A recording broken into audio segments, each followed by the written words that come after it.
Gubernur Gorontalo Gusnar Ismail dan Wakil Gubernur Idah Syaidah mendukung proyek pedestrian Kanal Tanggidaa. Keduanya hadir dalam acara groundbreaking yang digelar di Jalan Hos Cokroaminoto, Kota Gorontalo pada Senin 14 Juli kemarin, pemirsa. Selengkapnya akan dilaporkan rekan Herjianto Tangahu, jurnalis Tribun Gorontalo yang sudah menghimpun informasinya untuk Anda. Rekan Herjianto, silakan laporan selengkapnya. Terima kasih Justina di studio. Dimanapun Anda berada, selamat siang. Melaporkan kami dari Provinsi Gorontalo. Gubernur dan Wakil Gubernur Gorontalo kompak akan mengawal proyek 4,7 miliar pedestrian Kanal Tanggidaa.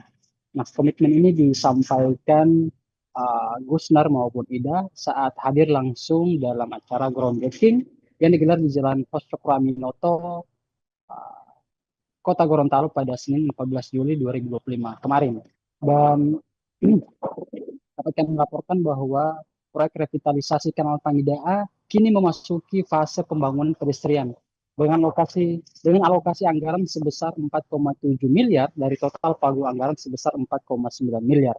Adapun pelaksanaan proyek dijadwalkan rampung dalam 150 hari kalender atau sekitar kurang lebih sekitar 5 bulan. Meski demikian, pelaksana proyek merasa optimis dan ditargetkan akan selesai pada akhir September 2025 nanti. Tak hanya fokus pada percepatan waktu, pembangunan ini juga menitik beratkan pada aspek teknis seperti perencanaan matang, kemudian mutu pekerjaan, serta keamanan dari konstruksi itu sendiri. Proyek ini menjadi salah satu langkah strategis pemerintah Provinsi Gorontalo dalam mempercantik dan menata ulang wajah Kota Gorontalo sebagai ibu kota Provinsi Gorontalo. Gusnar dalam sambutannya menegaskan bahwa penting membangun kolaborasi antara pemerintah provinsi maupun pemerintah Kota Gorontalo. Ia menyebut posisi Kota Gorontalo sebagai ibu kota provinsi adalah alasan utama mengapa pembangunan perlu terus didorong agar fungsinya bisa berjalan secara maksimal.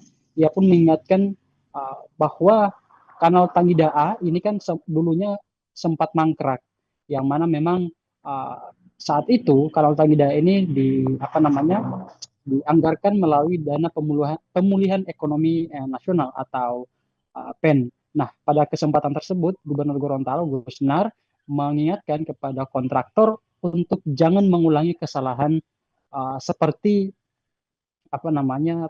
yang terjadi pada beberapa tahun kemarin, karena memang Kanal Tanggidaa ini sempat menyorot perhatian publik karena kasus korupsinya. Nah, sementara untuk proyek yang baru ini merupakan pedestriannya, bukan kanalnya lagi, tapi pedestrian.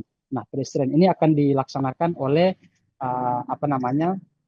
salah satu perusahaan yang mana kemudian perusahaan ini melanjutkan proyek Kanal Tanggidaa yang kemarin sempat mangkrak dan dilanjutkan, dan pada kesempatan ini melalui proses tender perusahaan Tirtabone CV Tirtabone ini kemudian mendapatkan tender tersebut. Dan perwakilan dari CV ini dalam hal ini disampaikan oleh Ida Ayu menjelaskan bahwa pihaknya optimis bahwa pelaksanaan proyek sesuai dengan waktu yang diberikan oleh Dinas PUPR PKP Provinsi Gorontalo, bahkan mungkin lebih cepat dari itu. Ia pun merasa bahwa ketakutan Gubernur Gorontalo mengenai indikasi korupsi itu tidak akan terjadi lagi. Seperti itu. Mungkin demikian yang dapat kami laporkan dari Gorontalo. Kami kembalikan ke studio. Terima kasih, Justina. Terima kasih rekan Herjianto Tangahu, jurnalis Tribun Gorontalo. Selamat beraktivitas. Download Tribun X sekarang. Menghadirkan lokal menjadi Indonesia.